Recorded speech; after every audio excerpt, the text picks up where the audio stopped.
तो पॉसिबल था ही नहीं। ये बताया जाता है कि जो इंडिया पाकिस्तान के मैचेस हैं, they have generated over 10,000 crore in revenue पिछले 2 दशक में। ये broadcast rights, advertisement, sponsorship, merchandise, इन सब से आते हैं। ये बताया जाता है कि 10 सेकंड की टेलीविजन स्लॉट प्राइस होती है 14 से 16 लाख के बीच में, और जो डिजिटल स्पॉन्सरशिप होती है वो एज मच एज 30 करोड़ तक आ जाते हैं। तो देखो, बॉयकॉट तो कभी ये होना नहीं था, क्योंकि सबसे बड़ा है रुपया। जिस तरह से खेल के मैदान में घुस गई है, बहुत सारे सवाल और बहुत सारे विवाद यहाँ पर खड़े हो रहे हैं। और एक बड़ा सवाल यहाँ पर ये आता है, जो कि senior sports journalist Chandrashekhar Luthra ने उठाया है, कि जिस तरह से ट्रॉफी को एक्सेप्ट करना ही मना कर दिया भारतीय टीम ने, क्योंकि पीसीबी चीफ है मोहसिन नकवी और उनसे ही दिलवाई जा रही थी वो ट्रॉफी, और इस वजह से मना कर दिया and put him in his place as BJP IT cell head Amit Malviya says.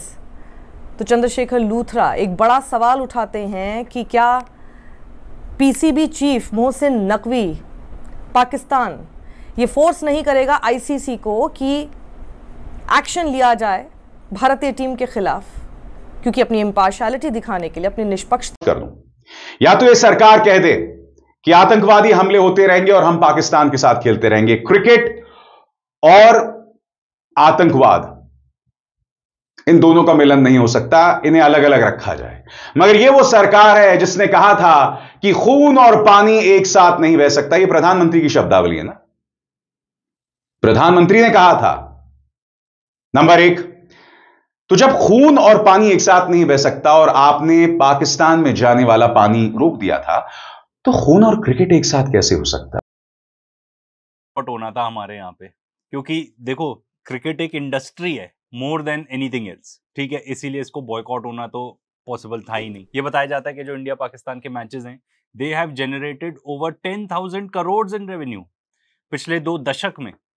ये broadcast rights, advertisement, sponsorship, merchandise, इन सब से आते हैं। ये बताया जाता है कि 10 सेकंड की टेलीविजन स्लॉट प्राइस होती है 14 से 16 लाख के बीच में, और जो डिजिटल स्पॉन्सरशिप होती है वो एज मच एज 30 करोड़ तक आ जाते हैं। तो देखो, बॉयकॉट तो कभी ये होना नहीं था, क्योंकि सबसे बड़ा है रुपया, ठीक है ना। मैं खुद तो क्रिकेट का फैन हूं नहीं, ना मैंने मैच देखा था, मैं कभी भी नहीं देखता। पर शॉकर तब आया जब हमारी इंडियन क्रिकेट टीम के कैप्टन ने हैंडशेक ही नहीं किया कॉइन टॉस के दौरान। ऐसा लेज किया जा रहा है कि जो मैच रेफरी था उसी ने इंस्ट्रक्ट कर दिया था दोनों कैप्टन्स को कि भाई कोई हैंडशेक नहीं होगा। इसके अलावा और भी शॉकिंग तब था जब इंडिया मैच जीत गई और हमारे बैट्समैन सीधा उठ के पहुंच गए पवेलियन, अपने ड्रेसिंग रूम में चले गए, एकदम ऐसे दरवाजा बंद कर दिया जैसे कोई भी ना आ पाए, और वहां पे पाकिस्तान टीम वेट कर रही थी हैंडशेक करने के लिए। जो पाकिस्तान के कोच है माइक हीसन, उन्होंने भी बताया कि भाई we were ready to shake hands at the end of the game, and हम बड़े डिसअपॉइंटेड हैं कि ऑपोजिशन ने ऐसा किया नहीं। तो ये जो इंसिडेंट हुआ, ये ऐसा हिस्ट्री ऑफ क्रिकेट में कभी भी नहीं हुआ।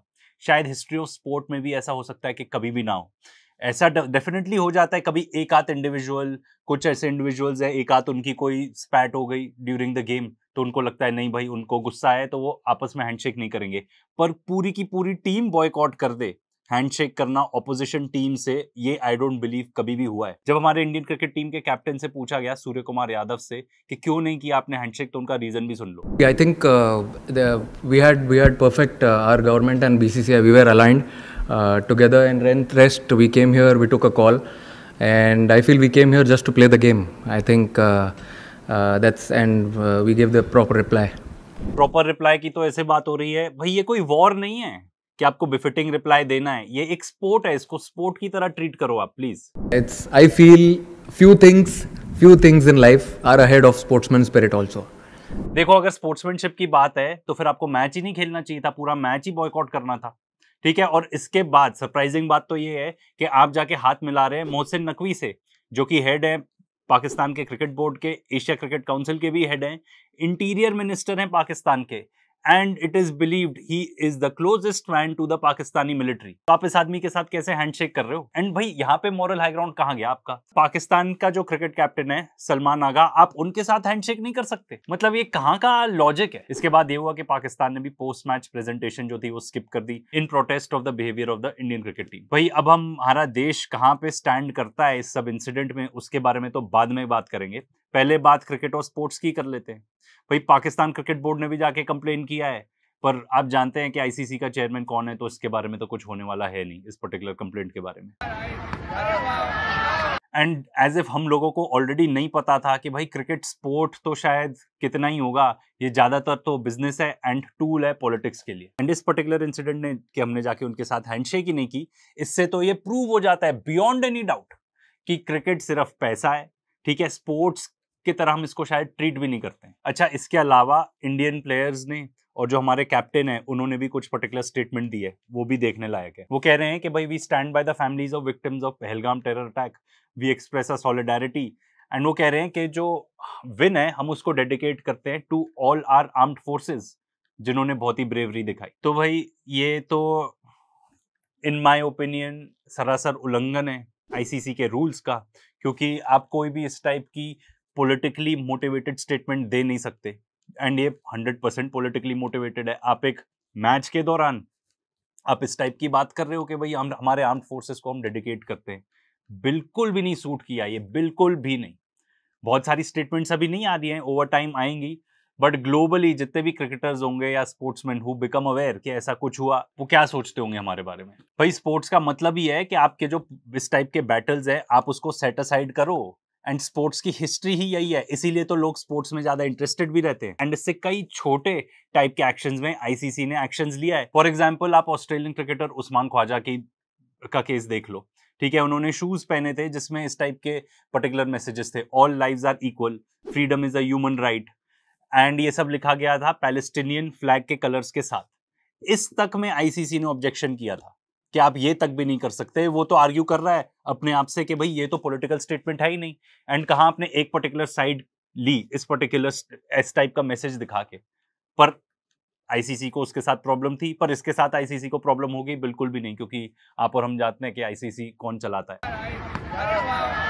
तो भाई स्पोर्ट्स बने ही इस चीज के लिए, एंड इतने सारे एग्जांपल्स मिल जाएंगे आपको हिस्ट्री में कि भाई वॉर वगैरह छोड़ो, अभी तो हम स्पोर्ट्स फील्ड में हैं, तो यहाँ का जो पर्टिकुलर एक एटिकेट है उसको फॉलो करना है। फॉर एग्जांपल 1914 में जब वर्ल्ड वॉर 1 जस्ट खत्म ही हुआ था, तब क्रिसमस ट्रूस फुटबॉल मैच हुआ था। इतना bloody war, one of the bloodiest in the history. उसके बाद सोल्जर्स जाके आपस में फुटबॉल मैच खेलते। एंड कोल्ड वॉर के दौरान जब यूएस और सोवियत यूनियन का कोल्ड वॉर चलता था, तब चेस का मैच भी किया गया था बॉबी फिशर एंड बोरिस स्पासकी के बीच में। क्रिकेट की बात कर लो, इंडिया की बात कर लो, कारगिल वॉर के बाद उस टाइम पर पाकिस्तानी टीम आई थी इंडिया में क्रिकेट मैच पूरी सीरीज खेलने, पूरी टेस्ट सीरीज खेली गई थी। एंड उस टाइम पे एक पर्टिकुलर इंसिडेंट भी था जब तेंदुलकर आउट हो गए थे, तब पाकिस्तानी प्लेयर्स ने जाके बोला था कि नहीं, एज नहीं लगी, बॉल बैट को हिट ही नहीं करी थी। इसके अलावा 2018 में विंटर ओलंपिक्स के दौरान नॉर्थ एंड साउथ कोरिया ने मार्च की थी एक ही फ्लैग के अंदर, unified Korean flag. 1936 Berlin Olympics का टाइम ले लो, जब ग्लोबली इतनी ज्यादा टेंशन थी, एकदम वर्ल्ड वॉर 2 चालू होने से पहले की बात है, उस टाइम पे ओलंपिक्स हुआ था, सब गए भी थे ना वहां पे अटेंड करने, सबने ओलंपिक्स में पार्टिसिपेट किया था, सारी कंट्रीज ने। तो भाई आपके पास जब इतने सारे एग्जाम्पल्स हैं ऑफ गुड स्पोर्ट्समैनशिप हमारे खुद के देश में भी हैं, तब आपने इस टाइप का स्टेप क्यों उठाया? एंड अगर इतनी ज्यादा प्रॉब्लम थी तो बॉयकॉट करना ही था ना, शुरू से ही कर देते। ऐसा नहीं है कि बॉयकॉट के एग्जांपल्स नहीं रहे हैं। 1980 में, 1984 में, 1980 में तो सोवियत यूनियन के अंदर हुआ था ओलंपिक्स, उस टाइम पे यूएस ने बॉयकॉट किया था और उसके एलाइज ने बॉयकॉट किया था। 1984 में जब यूएस में ओलंपिक गेम्स हुए थे, तब सोवियत यूनियन ने बॉयकॉट किया था। भाई स्पोर्ट्स का मतलब ही यही है कि हमारे जो भी डिफरेंसेस हैं हम वो सेट असाइड करके हम आए हैं यहाँ पे प्लेइंग फील्ड में, एंड जो भी स्पोर्ट का डेकोरम है उसको फॉलो करेंगे। नहीं तो हर किसी के इतने गिल्ले शिकवे हैं। पाकिस्तान की तरफ से ही देख लो, वो भी कहेगा कि भाई रॉ इंटरफेयर करता है पाकिस्तान की इंटरनल पॉलिटिक्स में, बीएलए को सपोर्ट करता है, हर टाइप के टेररिस्ट अटैक्स कराता है। आपने तो इंडस वाटर ट्रीटी ही अबेंस में डाल दी, तो फिर अगर खेलना ही नहीं है तो congratulations to our entire team. लेकिन उसके बाद जिस तरह की तस्वीरें और जो कुछ होता हुआ इस वक्त हमें सोशल मीडिया पर नजर आ रहा है, जिस तरह की पोजिशनिंग हो रही है, उसके बाद पॉलिटिक्स जिस तरह से खेल के मैदान में घुस गई है, बहुत सारे सवाल और बहुत सारे विवाद यहां पर खड़े हो रहे हैं। और एक बड़ा सवाल यहां पर यह आता है जो कि senior sports journalist Chandrashekhar Luthra ने उठाया है कि जिस तरह से ट्रॉफी को एक्सेप्ट करना ही मना कर दिया भारतीय टीम ने, क्योंकि पीसीबी चीफ है मोहसिन नकवी और उनसे ही दिलवाई जा रही थी वो ट्रॉफी, और इस वजह से मना कर दिया and put him in his place as BJP IT cell head Amit Malviya says. तो चंद्रशेखर लूथरा एक बड़ा सवाल उठाते हैं कि क्या पीसीबी चीफ मोहसिन नकवी पाकिस्तान ये फोर्स नहीं करेगा आईसीसी को कि एक्शन लिया जाए भारतीय टीम के खिलाफ, क्योंकि अपनी इम्पार्शियलिटी दिखाने के लिए, अपनी निष्पक्षता दिखाने के लिए सारे मेंबर नेशंस के साथ आईसीसी को एक स्टैंड लेना पड़ेगा। क्या एक बहुत ही खराब दौर में पहुंचा दिया है जय शाह ने इस क्रिकेट को, जो कि इससे पहले देखने को नहीं मिला, जब राजनीति को आपने घुसा दिया है। अब होगा क्या कि पाकिस्तान भी जाएगा आईसीसी में, कहेगा जय शाह जी आपकी टीम ने तो हमसे मेडल नहीं लिए, हमसे ट्रॉफी नहीं ली, और यहाँ पर गोदी मीडिया ये चला रहा है कि जी वो मेडल्स लेके ट्रॉफी लेकर के अपने होटल चले गए। बिल्कुल वही उल्टा चोर कोतवाल को डांटे। आपको पोडियम पे जाना था, आपको ट्रॉफी रिसीव करनी थी, आपको हैंडशेक करना था या नहीं ये तो आप जानिए, आपके पॉलिटिकल मास्टर्स बताएंगे, लेकिन आपको मेडल्स लेने थे, आपने वो किया नहीं। तो आपको क्या आपके घर पर या टीम बस में दे करके वो जाएंगे? तो अब ये बड़ी सिचुएशन ऑकवर्ड हो जाएगी। ये जो ट्रोल आर्मी, ये जो पॉलिटिकल मास्टर्स हैं, इन्होंने अपने बेटे को ही फंसा करके रख दिया। अब जय शाह कोई अकेले तो है नहीं आईसीसी में कि जी मेरा डंडा चलेगा, मेरे पास ही भैंस रहेगी। अब उनको Australia, England, New Zealand, West Indies, सभी जितनी मेंबर कंट्रीज है, सबके रिप्रेजेंटेटिव्स के साथ बैठना पड़ेगा और इस पे बात होगी। Pakistan will demand for an action against team India कि भाई इंडियन टीम को क्या पेनलाइज किया जाए। तो ये बड़ी डिफिकल्ट सिचुएशन होगी। या तो जय शाह भाग करके आ जाए, जी पापा ने मना किया है, मैं तो भाग रहा हूं, मैं रिजाइन कर रहा हूं और वापस आ रहा हूं, आपको जो करना कीजिए, मैं तो नहीं ले सकता एक्शन। अदरवाइज ये क्रिकेट में वही सिचुएशन आ रही है जो मैं पहले से कह रहा हूं कि कैरी पैकर की 1970s में आई थी। डिवाइड हो गया था, एक तरफ कैरी पैकर और एक तरफ सभी। तो आज कैरी पैकर तो है नहीं, ये जय शाह और उनके जो होम मिनिस्टर पापा हैं उनके, इन्होंने क्रिकेट को डिवाइड करने का पूरा हिसाब किताब कर दिया है। तो क्या इसका मतलब यही होगा आप खेलिए बैठ करके इंडिया में अपनी डोमेस्टिक क्रिकेट, आईपीएल, आपको दुनिया से कोई काम नहीं है? तो ये बहुत खतरनाक सिचुएशन पे ला करके इन पॉलिटिकल मास्टर्स ने टीम इंडिया को रख दिया है। नरेंद्र मोदी ने इस जीत के बाद किस तरह का ट्वीट किया, वो अपने आप में बेहद ही बैड टेस्ट में इस गेम को लेकर आता है। नरेंद्र मोदी ने ट्वीट किया, operation Sindoor on the games field, outcome is the same, India wins, congrats to our cricketers. इस ट्वीट पर भी चंद्रशेखर लूथरा ने बोला है कि जब आपको नहीं पता, आपको सिर्फ राजनीति करनी आती है, आपको सिर्फ चुनाव जीतने आते हैं और आपको नहीं पता कि एक खेल का मैदान कैसा होता है और एक खेल के मैदान पर क्या होना चाहिए, तो इसी तरह की भाषा और इसी तरह के ट्वीट फिर आपकी तरफ से आएंगे।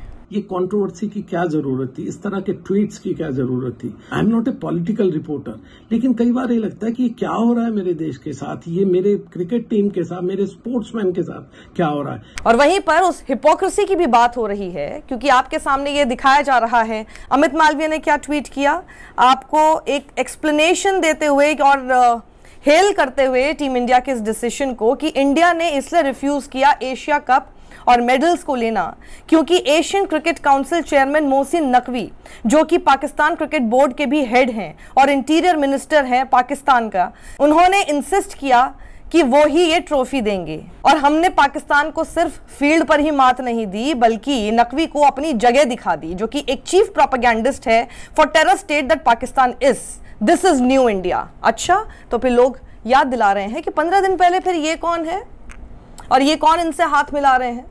15 दिन पहले उसी मोहसिन नकवी के साथ तो हाथ मिलाते हुए हमारी भारतीय टीम नजर आ रही है, और अभी आप लोगों के सामने ये इस तरह की पोजीशनिंग की जा रही है। भाई या तो खेलो या मत खेलो, पर ये बीच में अपने हिसाब से यूं सिलेक्टिवली किसी चीज को उठा लेना और कहना कि क्योंकि हमने इसको उठा लिया है तो ये सही है।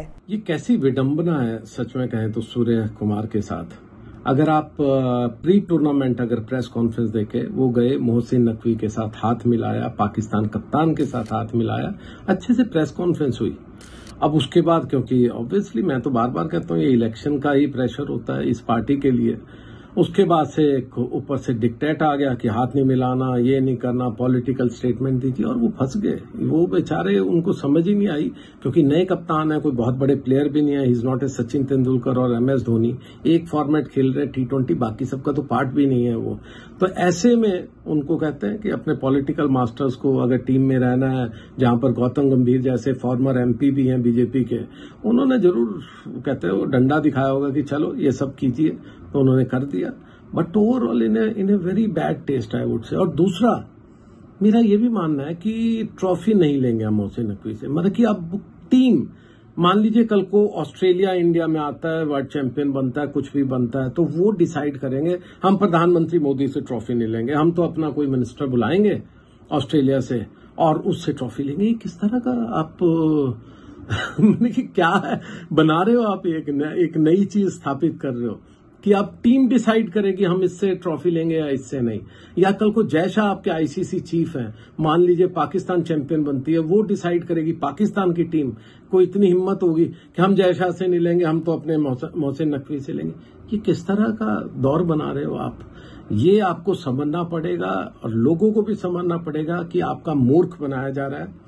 अपने एक बच्चे को ऊपर रखने के लिए, अपने इलेक्शन जीतने के लिए, अपने जो कहते हैं हाइपर नेशनलिज्म फैलाने के लिए आप इस तरह से पूरे दुनिया का, पूरे देश का एक मजाक उड़ा रहे हो। और सबसे बड़ी चीज, आप एक क्रिकेट को, एक गेम को, इट्स ए ग्रेट गेम, ये जेंटलमैन्स गेम है, इसको 150 सालों से जो चली आ रही है परंपराएं, उसको खत्म करके आप एक अलग तरह का दौर शुरू कर रहे हैं। बहुत शर्मनाक है ये सब कुछ। और इसीलिए दिलजीत दोसांझ ने सवाल किया था ना कि किस तरह की हिपोक्रेसी है, मेरी फिल्म को जबरदस्ती बॉयकॉट करवा दिया इसी नाम पर, जो कि शूट हुई थी इस पूरे अटैक से पहले, और अटैक के बाद आप तो बैठकर मैच खेल रहे थे। फिर ये किस तरह की पोजीशनिंग चल रही है? चंद्रशेखर लूथरा इस पर भी जवाब देते हैं और जय शाह से सवाल पूछते हैं और जय शाह के लिए बोलते हैं कि आपके लिए एक बहुत खराब स्थिति ये पूरी राजनीति कर रही है। अगर जय शाह इसको सुन रहे हैं तो बहुत गौर कीजिएगा, क्योंकि इसका आने वाले समय में क्या खामियाजा उनको खुद को उठाना पड़ सकता है और उनकी वजह से देश को भी उठाना पड़ सकता है, उसे समझिए। एक सीनियर स्पोर्ट्स जर्नलिस्ट ये बात आपको बता रहे हैं। और सबसे ज्यादा तरस तो बेचारे इन जय शाह पर आता है। देखिए, क्रिकेट का इनको सी नहीं पता, बैट कभी पकड़ा नहीं, बॉल तो शायद देखी भी नहीं होगी, चमड़ा है, हाथ भी नहीं लगाया होगा, और उसके बावजूद भी बेचारों को नौकरी मिली, पहले बीसीसीआई में, फिर आईसीसी में। इस देश में नौकरियों का आप तो रोज ये प्रोग्राम्स करते रहते हैं, कितने बुरे हालात हैं, लेकिन एक बच्चे को कम से कम अच्छी नौकरी मिली थी, आज उनको फंसा करके रख दिया। उनको अब बैठना पड़ेगा सभी के साथ, सबके साथ डिस्कशन होगी कि भारत पे क्या पेनल्टी लगनी चाहिए, क्या नहीं लगनी चाहिए, या वर्ल्ड क्रिकेट को बचाने के लिए। As a ICC chief Jay Shah का काम है क्रिकेट को ग्लोबलाइज करना, क्रिकेट को बढ़ाना, उसको कम नहीं करना। अगर पाकिस्तान जैसी कंट्री एक कम होती है, मान लीजिए उसको आप कह दीजिए पूरा बायकॉट करेंगे, तो एक नुकसान पूरी क्रिकेट का होगा। और ये अंग्रेज लोग जो है ना, ऑस्ट्रेलिया हो, इंग्लैंड हो, कोई भी, न्यूजीलैंड, ये सब, साउथ अफ्रीका, ये किसी के सगे नहीं है यहाँ पर बैठे हुए कि किसी के गुलाम है। उनको पैसा आज इंडिया से मिल रहा है तो इंडिया की वैल्यू है। कल को लगेगा कि पैसा कम आ रहा और सब क्रिकेट खराब हो रही है, तो वो कहेंगे आप जय शाह जी जाइए अहमदाबाद बैठिए, यहाँ हम किसी और को बिठा देंगे। क्रिकेट तो हमने 100 साल से चलाई है, आप तो अभी जुम्मा 20-25 साल से डोमिनेट कर रहे हैं। तो ये चीजें जो मुझे लगता है एक रोजगार वाले युवक को बेरोजगार बनाने का जो एक काम है ट्रोल आर्मी और हमारे पॉलिटिकल मास्टर्स कर रहे हैं, ये भी क्रिकेट में बहुत अच्छे से नहीं जाएगा। I just hope better sense should prevail. मुझे कोई मतलब नहीं कौन जय शाह है, कौन जगमोहन डालमिया, कौन शरद पवार या कुछ, लेकिन किसी ने क्रिकेट को इतना हार्म नहीं किया था जो हार्म इस वक्त पे, इस दौरान में, पिछले कुछ महीनों में इंडिया का हुआ है। इज्जत के हिसाब से भी, स्पोर्ट्समैन स्पिरिट के हिसाब से भी, और ओवरऑल जो एक वर्ड में आपके सिग्नल्स आते हैं कि आप एक किस तरह की कंट्री हैं। एंड स्पेशली 2036 की जब बात करते हैं हम ओलंपिक्स करवाने की, तो पूरी दुनिया देख रही होगी। वहां स्विट्जरलैंड हेडक्वार्टर्स में इंटरनेशनल ओलंपिक काउंसिल वाले भी देख रहे होंगे कि इंडिया किस तरह की कंट्री है। ये इंडिया में बुला करके भी किसी को बेइज्जत कर सकती है। हो सकता है उस वक्त पे कुछ अपने कामों पर